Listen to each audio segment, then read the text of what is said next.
सिद्धेभ्यः ॐ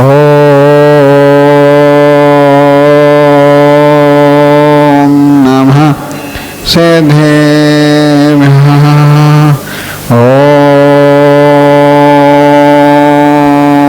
नमः सिद्धेभ्यः नमो हरिहन्ताणं नमो सिद्धाणं नमो आयर्याणं नमो वज्रायाणं नमो लोये सवहारणं वर्षेषु वर्षान्तपर्वदेषु नन्दीषु यानिमन्देषु यावन्ति जितायतनानि लोके सर्वाणि वन्दे जिनपुण्यवान् सर्वाणि वन्दे जिनपुण्यवान्। आदिनाथ भगवान की, चंदापुर भगवान की, शांतिनाथ भगवान की, मल्लीनाथ भगवान की, नेमिनाथ भगवान की, पाठनाथ भगवान की, वर्धमान शासन महास्वामी भगवान की, परम आचार्य श्रीमद साई महाराज की, परम आचार्य सन्मति साई महाराज की, वात्सल दिवाकर आचार्य श्री ब्राक साई महाराज की, आचार्य श्री विश्व साई महाराज की, परम आचार्य श्री बहुत साई महाराज की, द्वासांग जनवाणी माता की जय।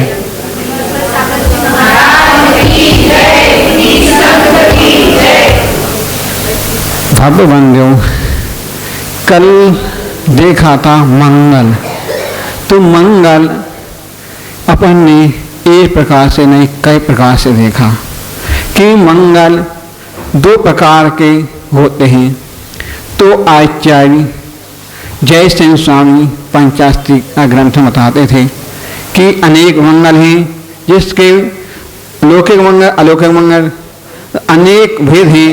जैसे कल अपना देखा था भरा हुआ कलश, तो भरा हुआ कलश कौन सा होना चाहिए कि अधिक कलश में दूध हो, दही हो और जल हो और बोनी हो, तो चावल से भी अपन देखते हैं पंचाणक में होते हैं। और जब विधान भी करते हैं तो खाली कलश में रखते हैं, उसको कुछ ना कुछ भरते हैं। कोई हल्दी से भर देते हैं, कोई सुपारी से, कोई लौंगों से, कोई बादाम से। तो फिर कोई देखते अपन सफ़ेद घोड़ा आदि अपन सुबह से मिल जाए, बहुत शुभ माना जाता है। यदि कुंवारी कन्या तो बहुत शुभ मानी जाती है, सफ़ेद सरसों या पीली सरसों। या फिर बहुत मंगल हैं और सौभाग्यवती स्त्री। अपन ने देखते हैं कि अपने मंदिर में जो बंधन बांधवाते हैं या तो 24 तीर्थंकरों का प्रतीक हो जाता है। जब जब नए नए मकान होते हैं तो अपन देखते हैं बंधन बांधते हैं। कोई हरे पत्ते के बांध देते हैं तो कोई कई प्रकार के। और फिर मंगल अपने अलौकिक मंगल में अपने मंगल 4 होते हैं, अनंत सिद्ध आचार्य उपाध्याय साधु। ऐसे 5 मंगल हो जाते हैं। और 5वें मंगल को ले लेते हैं नव देवता या पंचपरमेष्ठी। और सर्वप्रथम अलौकिक, अलौकिक जिसका ध्यान एकाग्र हो जाता है उसको मंगल कहते हैं। और देखते हैं लौकिक मंगल, लौकिक आचार्य जिन स्वामी बतलाते हैं कि भरा हुआ कलश यदि आप ले हो, यदि आपके गांव में या नगर में कोई अच्छा काम हो रहा है या मंगल जैसे घर बनवाते हैं, घर का उद्घाटन होता है, उसमें अपन मंगल कलश। यदि किसी मंदिर का उद्घाटन या पंचाणक होता है उसमें भरे हुए कलश। यदि किसी साधु कभी आप आगवानी कर रहे हो तो उसमें भरा हुआ लेना चाहिए, उतना ही शुभ माना जाता। यदि पड़गान भी कर रहे हो तो खाली कलशों से कभी नहीं पड़गान करना चाहिए। तो आचार्य बतलाते हैं यदि आपके जैसे भाव होंगे वैसे आपकी परिणाम होंगे। तो आचार्य बतलाते हैं कि दूसरा बतला है आचार्य ने कलश के बारे में, पुरुषों को लेने का अधिकार नहीं है कलशों का। कलश लेने का सौभाग्य पुरुषों को नहीं, स्त्रियों को ही होता है। तो नारी में गुण 3, अवगुण भरे अझार, सहस रचे सुत जन करे मंगलवार।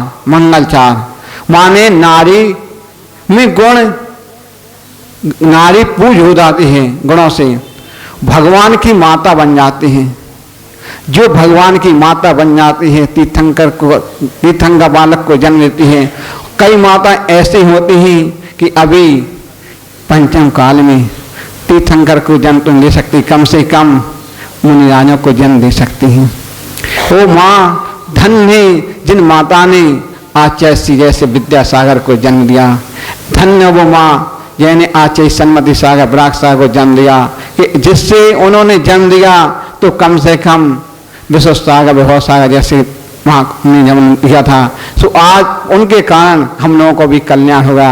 और देखते ही यदि माँ संस्कार अच्छे देती है तो पूज भी बालक एक दिन आपके नगर में माँ सोचती है मेरा बालक मेरे गांव में आए, क्योंकि मैं भी धन हूँ उस बालक को देख करके कैसा बालक है। तो अपन को हर प्रकार से नारी एक ऐसी होती है कि वही भी अच्छे अच्छे व्यंजन बना सकती है, क्योंकि उस और कैसे उसके हाथ से कैसे व्यंजन बन सकते हैं वो नारी के हाथ में होती है। और करे मंगलाचार, जितना मंगलाचार कन्या करती है भरी कलश सब माने, इसलिए कन्या जरूर होनी चाहिए। क्योंकि ये अधिकार किसको होता है? आप लोगों का है। और यदि कन्या अच्छी है तो उसको भी कुछ कह नहीं सकते हैं, कौन आरिका बन जाए, कौन बाल ब्रह्मचारी बन जाए। तो जी हर कोई का काम कम कर सकते, कोई किसका अधिकार सभी का है, अकेले पुण्य सबको चाहिए।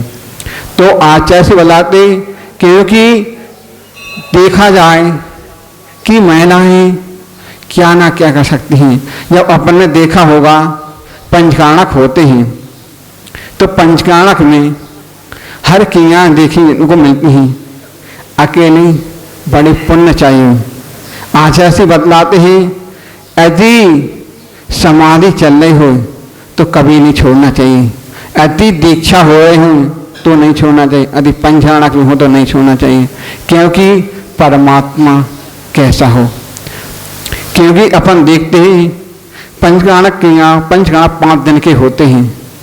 और जब केवल ज्ञान पंचकाणक केवल ज्ञान क्रिया होती हैं उसमें अपन ने देखा है केवल ज्ञान की क्रियाएं कौन कर सकता है, तो वो सौभाग्य हर किसी को नहीं मिलता है।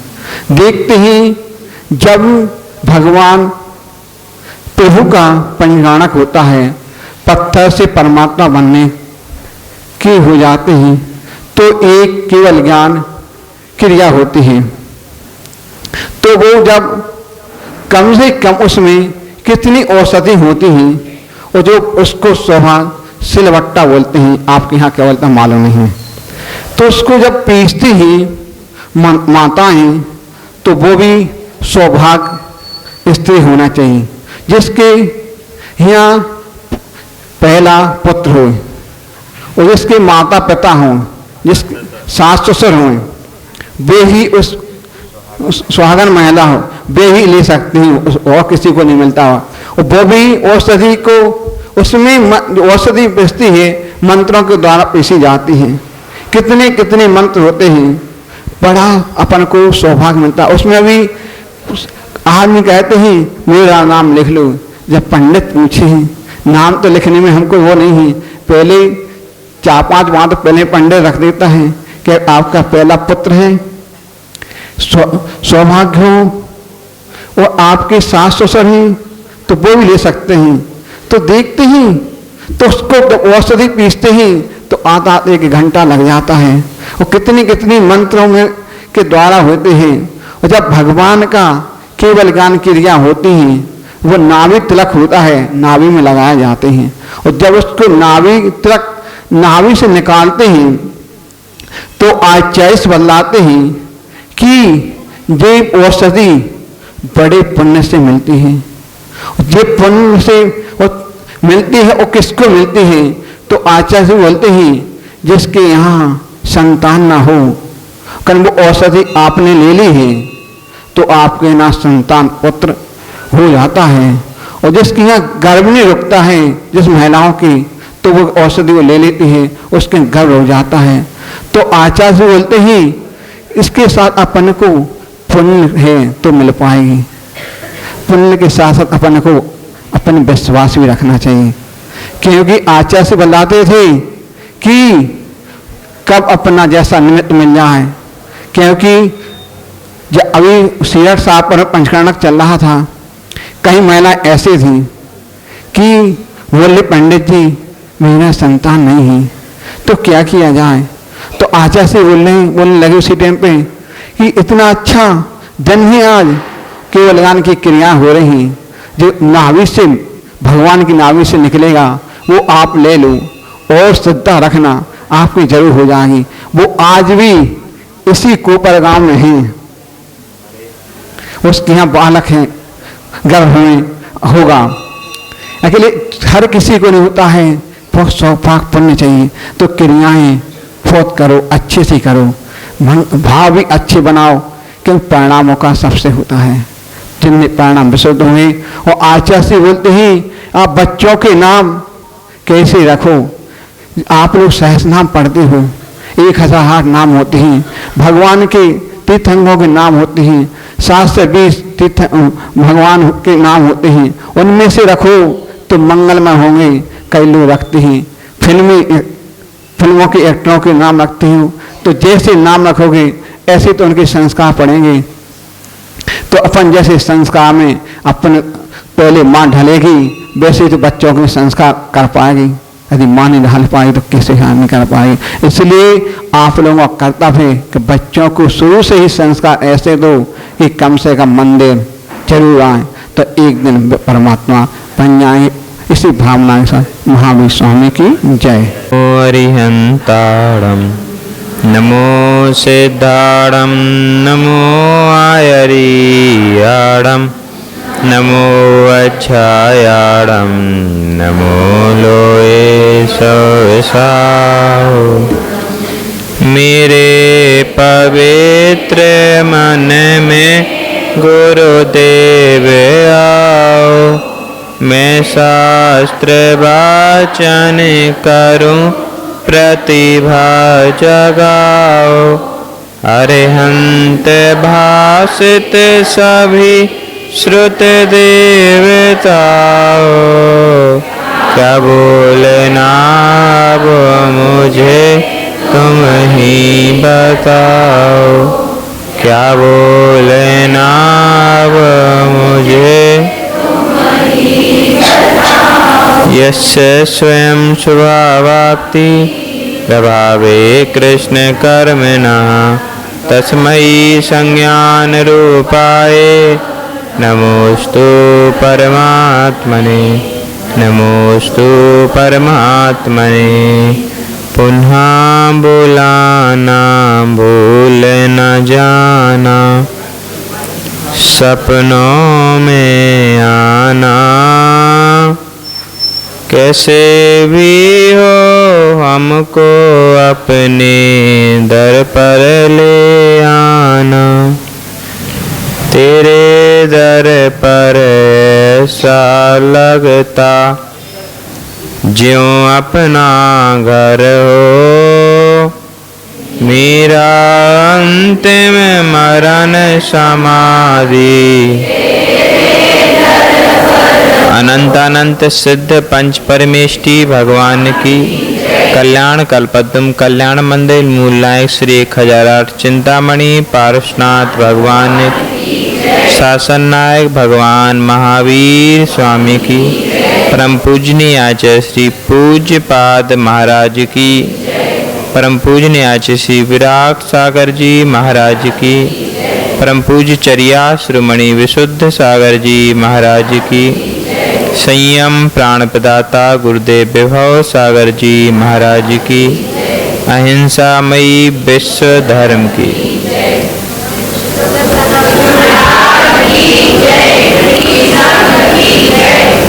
हम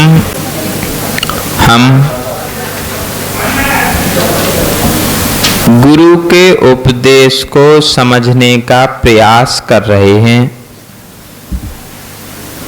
आखिर गुरु के उपदेश को समझ करके हम मोक्ष सौख्य निरंतरम, मोक्ष के सुख को प्राप्त कर सकते हैं, ऐसी हमारी भावना है। देखो, जो गुरु उपदेश देते हैं वे प्रथम तो उस उपदेश का पालन करते हैं, उस उपदेश का आचरण भी करते हैं, और जो आचरण की भट्टी से तपाया हुआ उपदेश होता है उस उपदेश को हमारे समक्ष प्रस्तुत करते हैं। समझना, एक स्वर्ण पाषाण को जब विभिन्न अलग अलग तापों पर अलग अलग समय में अलग अलग बार तपाया जाता है तो वह स्वर्ण पाषाण मात्र स्वर्ण के रूप में सामने आता है, उसमें जो पाषाण था वह अलग, उसका पाषाण अलग। वह जो स्वर्ण सामने उपस्थित होता है उसकी चमक एक अद्वितीय ही होती है। उस स्वर्ण के आभूषण बनाने के बाद हम धारण कर सकते हैं और उन आभूषणों को पहन करके हमारी सुंदरता और अधिक बढ़ जाती है। यह है स्वर्ण आभूषण पहनने का फायदा।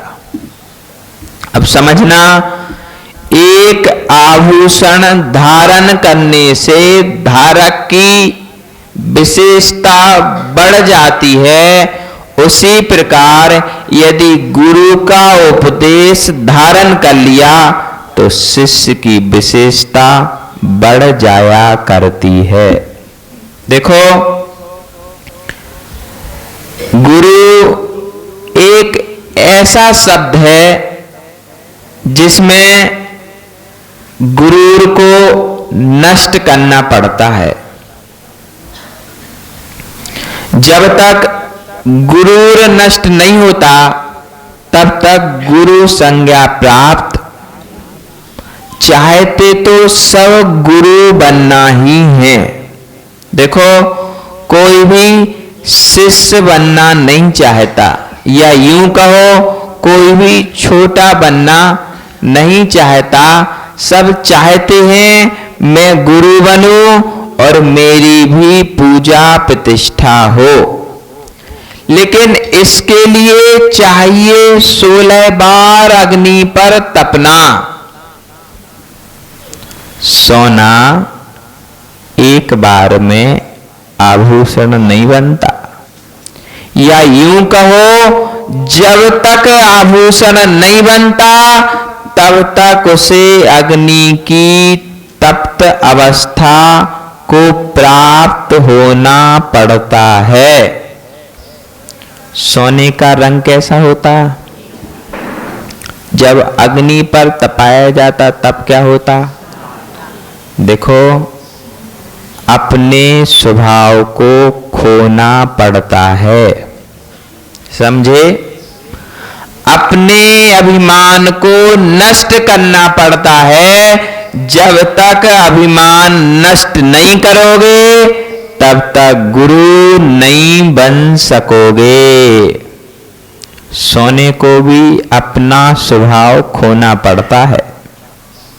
देखा किसी ने सुनार के यहां सोने पर काम होते,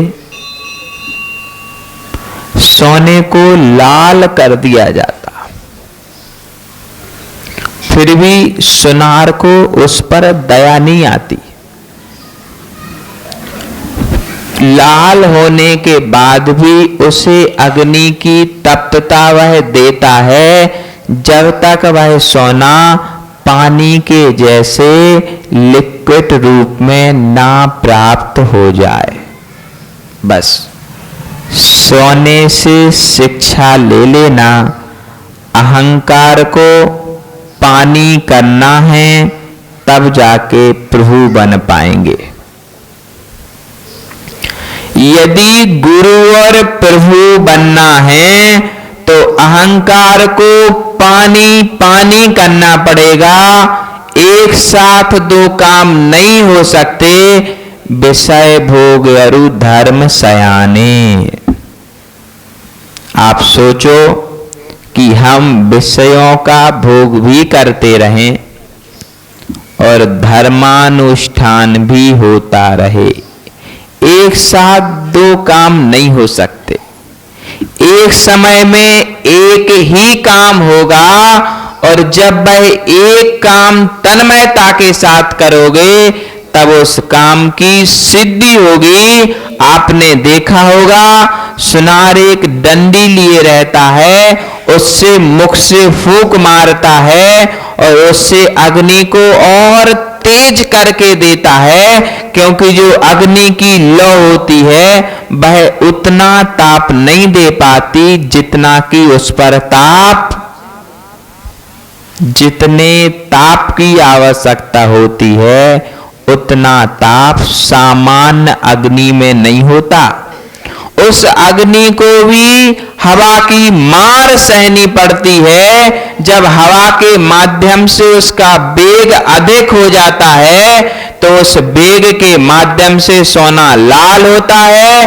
फिर उस लाल सोने को पानी के रूप में ऐसा किया जाता है कि वह अपना अस्तित्व, यदि बिस्कुट रूप में था तो पानी रूप में, आभूषण रूप में था तो पानी रूप में प्रथम सोने को किया जाता है।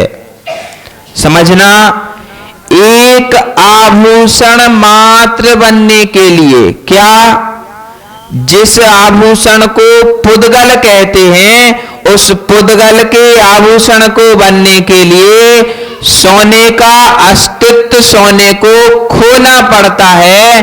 फिर परमात्मा और प्रभु और गुरु बनने के लिए पहले अपने अस्तित्व को, लोग कहते माता पिता डांटते हैं, बच्चे माँ बाप से बात करना बंद कर देते। यदि डांटोगे तो वो आपसे बात ही नहीं करेंगे, भाई आपकी सुनेंगे ही नहीं। उनके हृदय में इस धारणा को अवस्थित करना चाहिए कि देखो, सोना भी यदि आभूषण रूप में प्रतिष्ठा को प्राप्त होता है तो पहले अपने अभिमान को नष्ट करता है। यदि तुम्हें भी प्रतिष्ठा को प्राप्त होना है तो अभिमान का विसर्जन, व्रत, पर्युषण पर्व, 10 लक्षण पर्व अब आने वाले हैं। प्रथम दिन कौन सा? मतलब क्षमा, मतलब क्षमा, मतलब क्रोध का विसर्जन, क्रोध का अभाव। कैसे होगा? कैसे होगा? जब तक क्षमा भीतर में धारण नहीं की जाएगी तब तक क्रोध का अभाव। पेट में जब तक भोजन नहीं पहुंचता तब तक चलने फिरने की क्षमता, समझे? यदि उपवास के बाद पारणा ना की जाए तो चेहरे की चमक कम हो जाती। क्यों? क्योंकि पेट में अभी सामग्री पहुंची नहीं है, इसीलिए। अब समझना, जब पेट में सामग्री पहुंचती है तो चेहरे की रंगत बदल जाती है। वैसे ही हृदय में क्षमा पहुंचती है तो क्रोध का विसर्जन, ये संबंध है।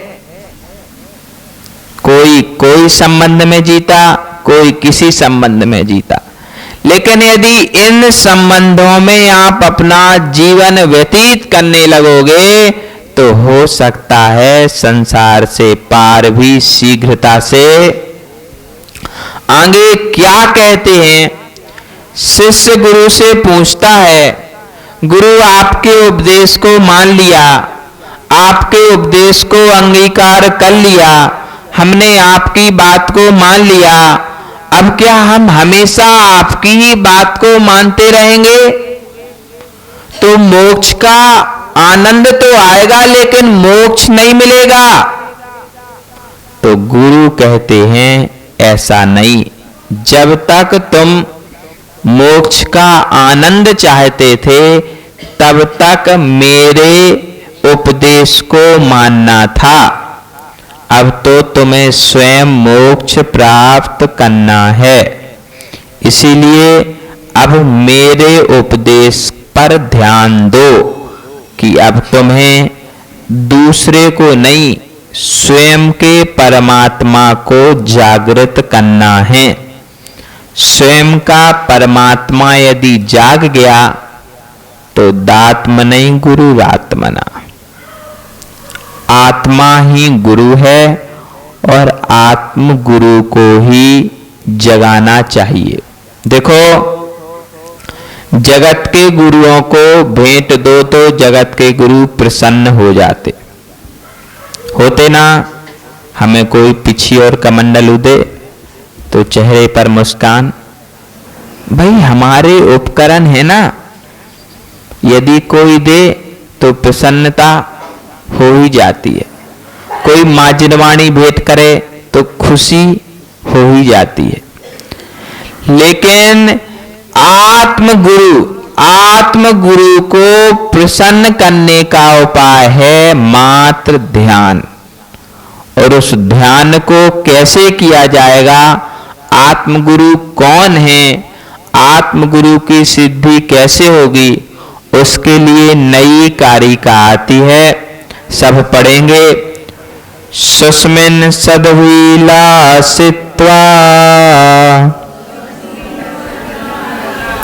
दविष्ट ज्ञापक कत्ततः। जोर से बोलो, भोजन नहीं किए क्या? स्वयं हे प्रयोक्तृत्वात् दात्मैव गुरुरात्मना। सुस्मिन् सद्विलासित्वादभीष्ट ज्ञापक कत्ततः स्वयं हेत प्रयोक्तृत्वादात्मनैव गुरुरात्मना। बोलिए।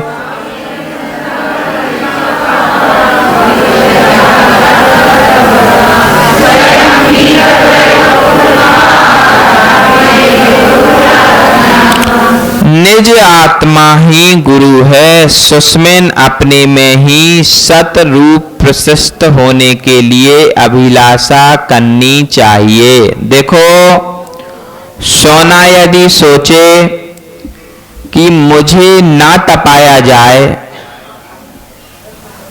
और फिर भी मैं आभूषण बन जाऊं तो स्वर्ण कभी आभूषण रूप नहीं होगा। वैसे ही यदि कोई सोचे कि मुझे कुछ भी ना करना पड़े और मैं परमात्मा बन जाऊं तो परमात्मा नहीं बना जा सकता है।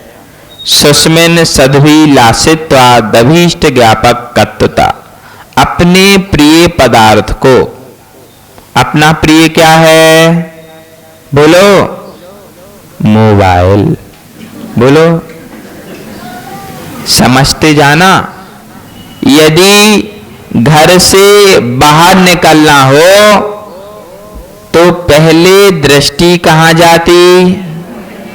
मोबाइल पर। कपड़े पहने कि नहीं पहने ये व्यक्ति बाद में देखेगा।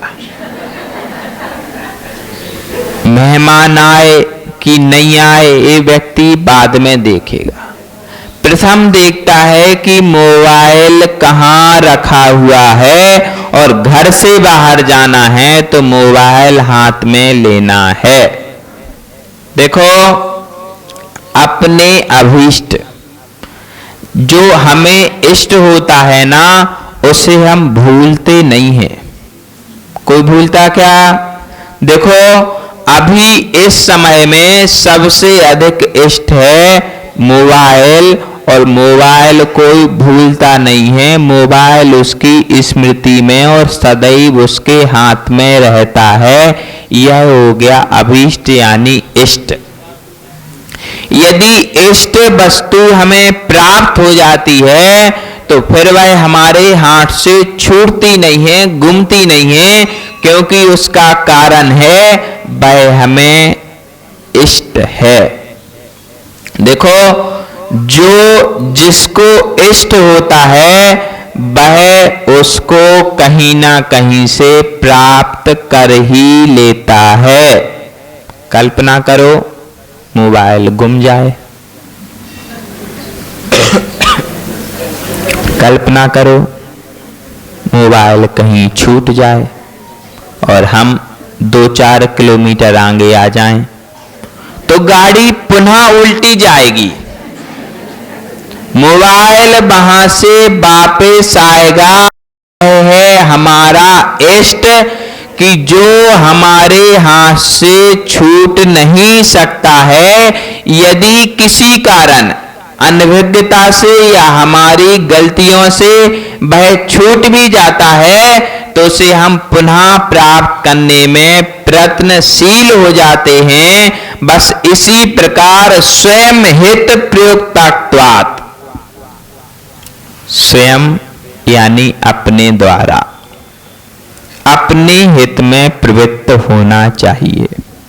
देखो, कोई दूसरा हित के लिए आपको प्रवृत्त नहीं कर सकता। कौन करेगा? याद कौन कराएगा कि मोबाइल गुम गया? सोचो, कौन याद कराएगा?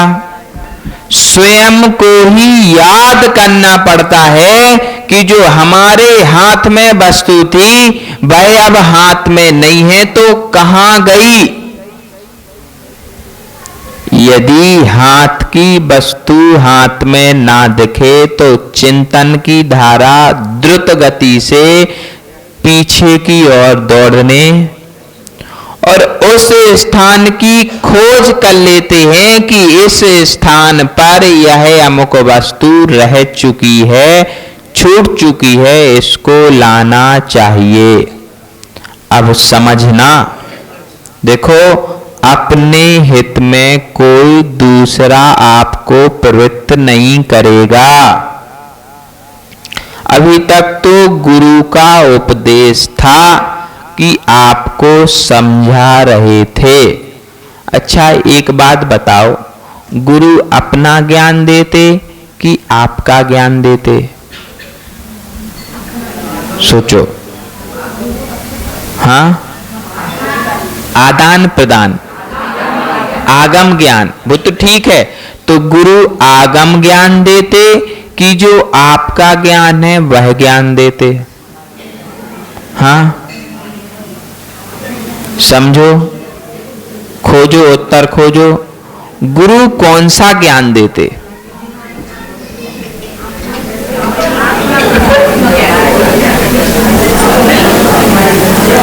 आगम ज्ञान देने में ऐसे कोई गुरु हैं जो समर्थ हो?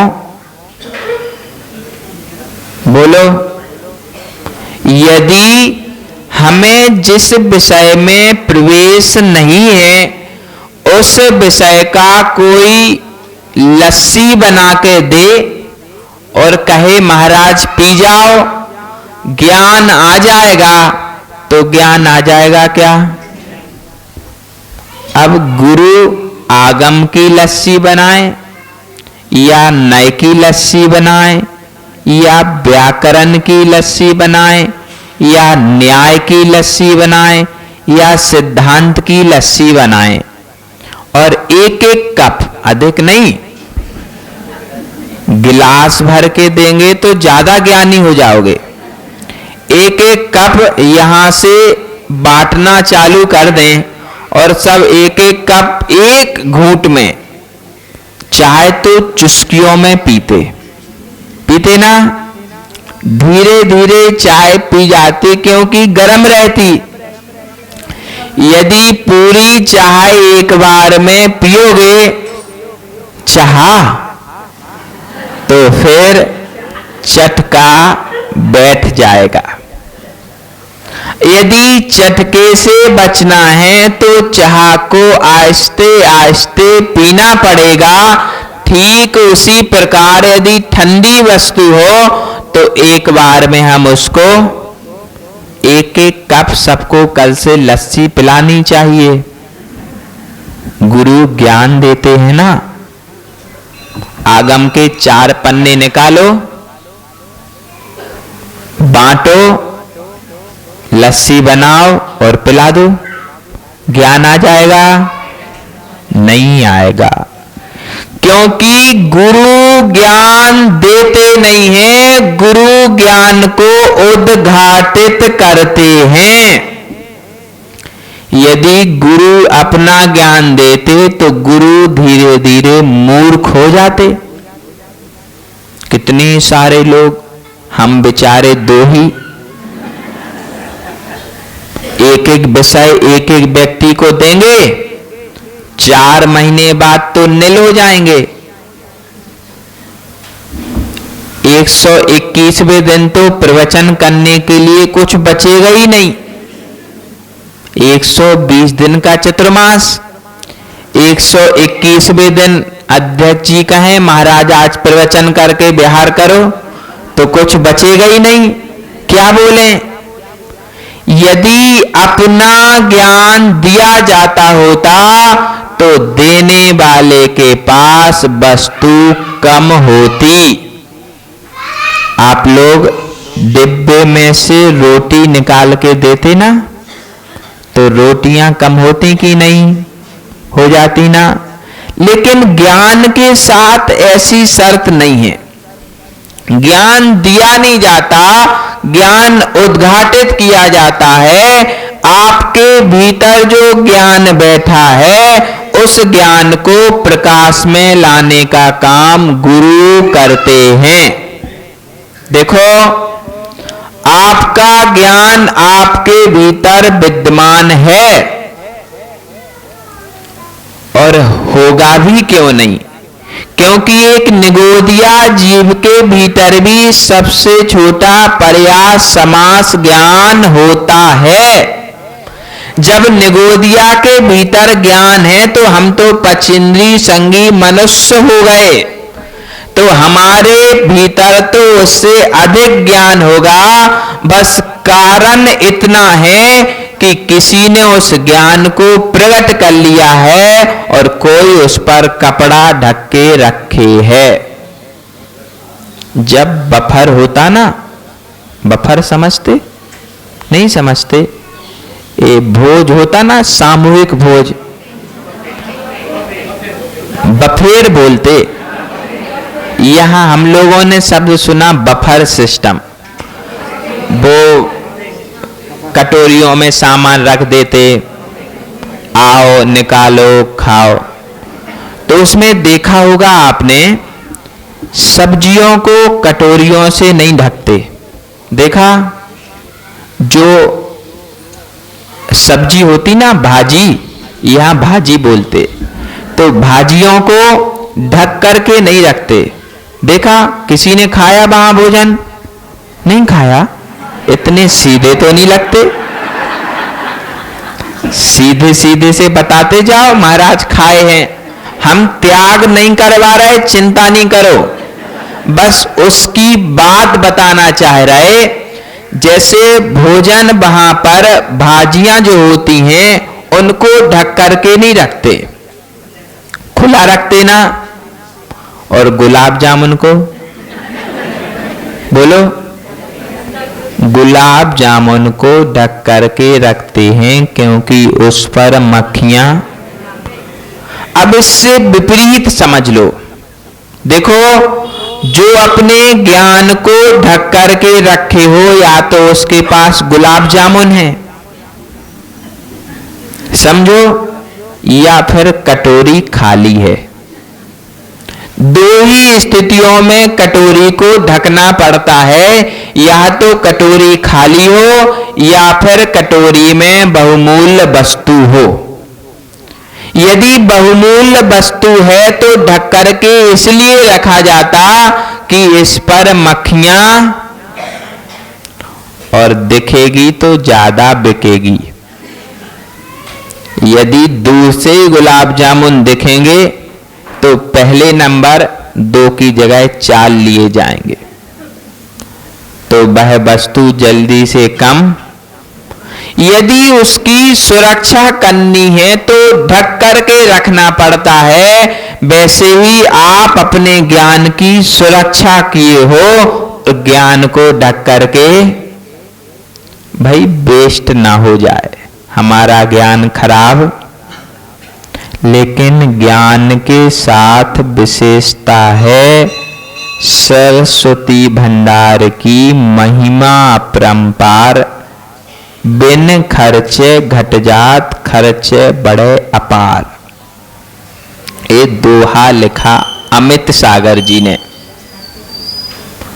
यदि उस ज्ञान को आप बांटोगे तो ज्ञान बढ़ेगा। और ज्ञान किन्होंने दिया, इस बात को बाजू रखो। ज्ञान हमें हमारे द्वारा ही प्राप्त हुआ है।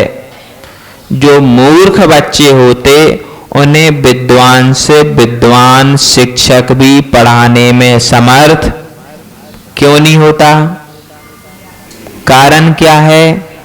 क्योंकि स्वयं का उपादान सुप्त अवस्था में पड़ा हुआ है। यदि स्वयं के उपादान में सामर्थ्य है तो निमित्त कार्यकारी हो सकता है। वैसे ही गुरु आपका उपादान जागृत है तो निमित्त रूप हो सकते हैं। यदि उपादान ही जागृत नहीं है तो आपको लस्सी पिलाने से ज्ञान, समझो, दात्मनई गुरुरात्मना।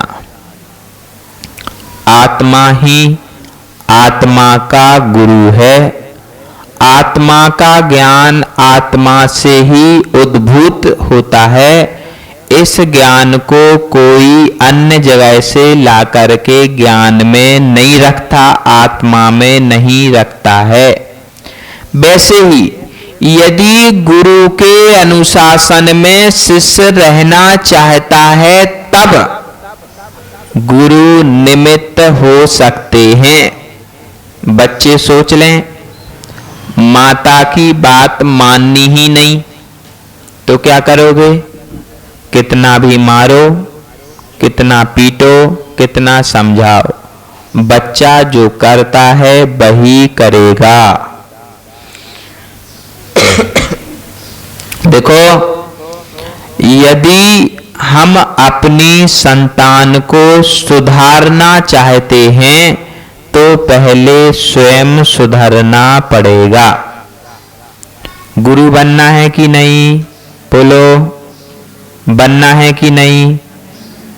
बनना है तो पहले शिष्य बनना पड़ेगा।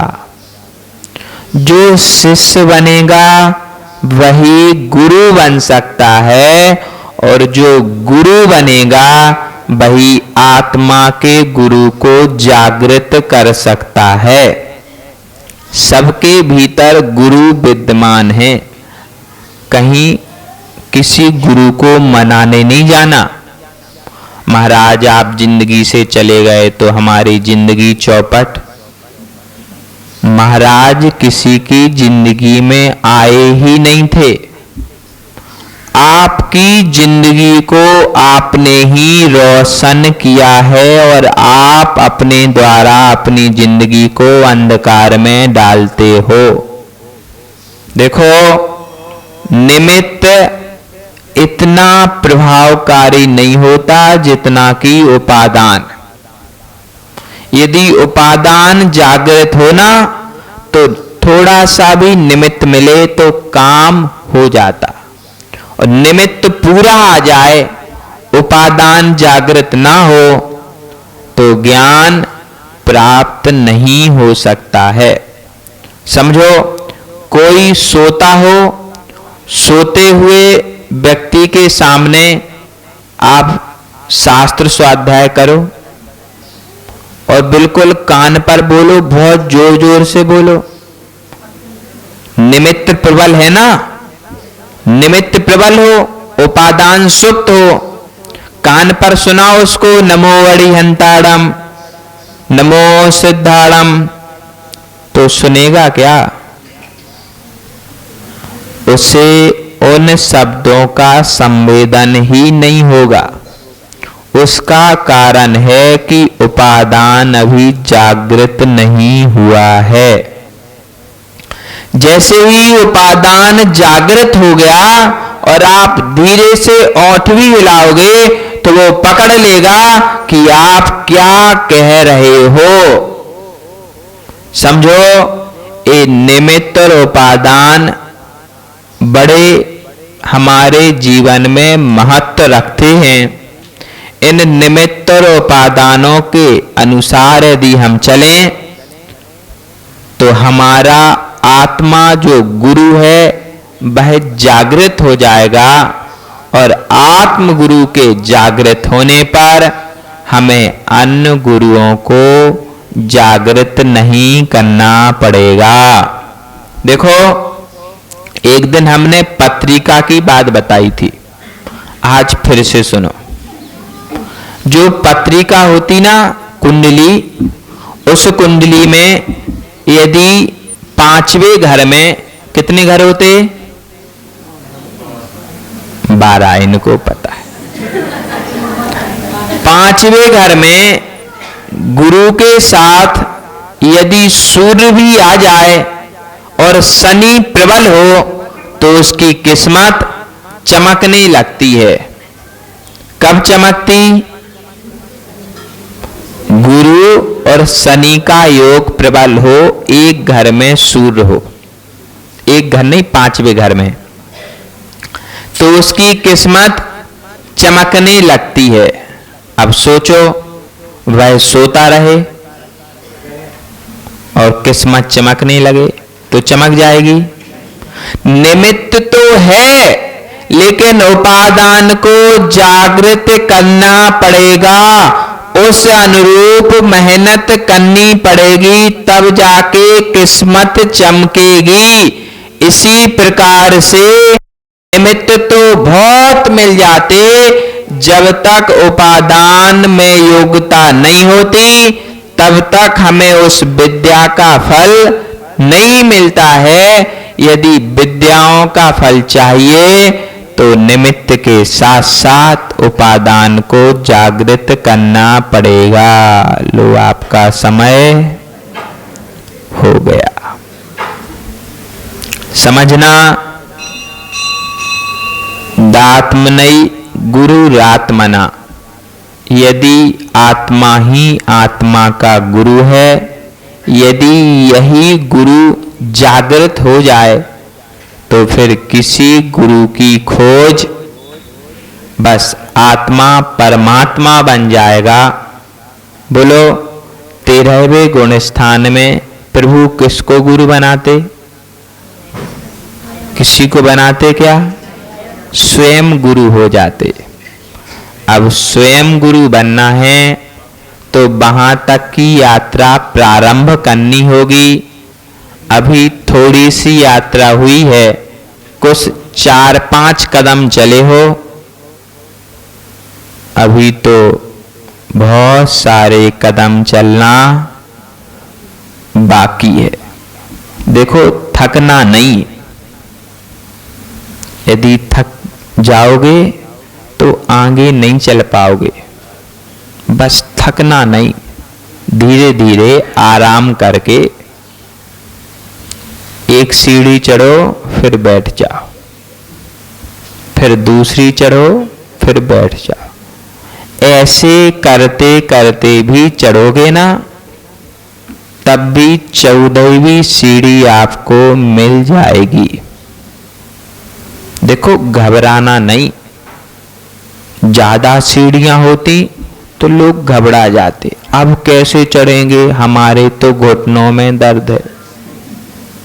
घबराना नहीं, प्रयास करना कि हम धीरे धीरे आराम करते हुए एक भाव में 5 सीढ़ी प्राप्त करो, फिर बैठ जाओ, फिर अगले भाव में 6-7 प्राप्त करो, फिर बैठ जाओ, फिर अगले भाव में 11 करो, फिर बैठ जाओ, फिर अगले भाव में सीधे 14 तक पहुंच भी सकते हो। देखो, घबराना नहीं। जो घबरा जाता ना, उसको हार्ट अटैक आ जाता। क्यों आता हार्ट अटैक? अधिक खुशी हो जाए या अधिक गम हो जाए, तो गम का तो कोई प्रश्न ही नहीं है और खुशी की बात नहीं है। घबराने से भी हार्ट अटैक आ जाता। अब क्या होगा? ऐसा जब आश्चर्य होता ना, तो हृदय की गति रुक जाती। हृदय की गति ना रुकने पाए, मन की गति ना रुकने पाए, शरीर की गति रुक जाए तो योग निरोध। बस उस योग निरोध की ओर जाना है। जिस दिन पहुंच जाओगे उस दिन बड़ा ही आनंद आएगा। अभी से जाने का प्रयास करने लगो। दात्मनई गुरुरात्मना, आत्मा ही आत्मा का गुरु है और उस आत्म गुरु को जागृत करने का प्रयास करो। धीरे धीरे, एक साथ नहीं। एक साथ 24 घंटे का ध्यान नहीं करना, नहीं तो फिर दूसरी बार ध्यान ही नहीं करोगे। 2 मिनट, 5 मिनट, 10 मिनट स्वाध्याय भी करना। उससे क्या होगा? दूसरा कोई ज्ञान नहीं देगा। आपके भीतर जो ज्ञान है ना, वो ज्ञान निकल के पन्ना में, मिट्टी में हीरा मिलते हैं। जो खदान होती ना, उससे मिट्टी निकालते हो, उस मिट्टी में हीरा मिलते हैं। तो लोग क्या करते? उस मिट्टी को धूप में सुखाते हैं। जो जो कण चमकदार होते उन्हें उठा लेते, तो उससे पता चल जाता कि हीरा कौन है, मिट्टी कौन है। बस थोड़ा थोड़ा तपो, धूप में सूखो। ऊन, धूप समझते ना, ऊन अभी नहीं आ रही लेकिन आएगी। जब ऊन में सूखोगे, अब जाके धूप में खड़े नहीं हो जाना। फिर सोचो, महाराज हम तो चमके ही नहीं। परमात्मा की ऊन में जाना तो चमक आएगी। और जिनवाणी का स्वाध्याय करना तो अपनी स्वयं की पहचान होगी। बस ये 2 बातें महत्वपूर्ण हैं। इन बातों पर कल तक विचार करने का आपको समय है। कल फिर नई बात आपको बतलाई जाएगी। एक बात ध्यान रखना, कोई किसी को ज्ञान नहीं देता और एकांत में भी नहीं चले जाना। वो बेचारी ज्योति ताई हमें 53 भाव सिखा रही। यूं कहे, महाराज अपने मन से सीख लो, कोई किसी को ज्ञान, तो एकांत में नहीं चले जाना। ताई अपना ज्ञान हमें नहीं दे रही, हमारा ज्ञान उद्घाटित कर रही है। आपके भीतर ज्ञान है, किंतु उद्घाटित करने के लिए भी कोई ना कोई निमित्त तो चाहिए होता है। आपका ज्ञान केवल ज्ञान के रूप में प्रकट हो, हमारी ऐसी भावना है।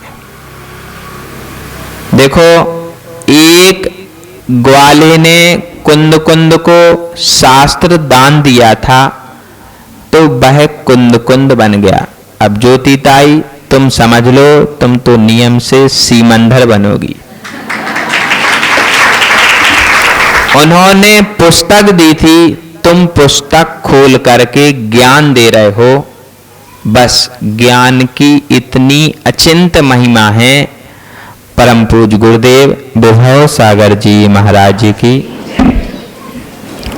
धर्म सभा में आने वाले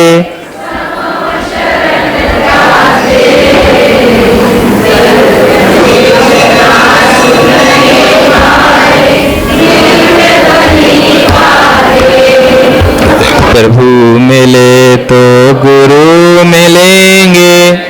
आज इसको क्या हो गया? आवाज ही नहीं दे रहा है, आवाज ही नहीं दे रहा।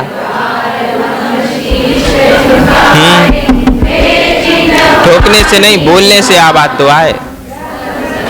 दिखवाओ किसी को। धर्म पंथ साधे बिना नर तेरे समान।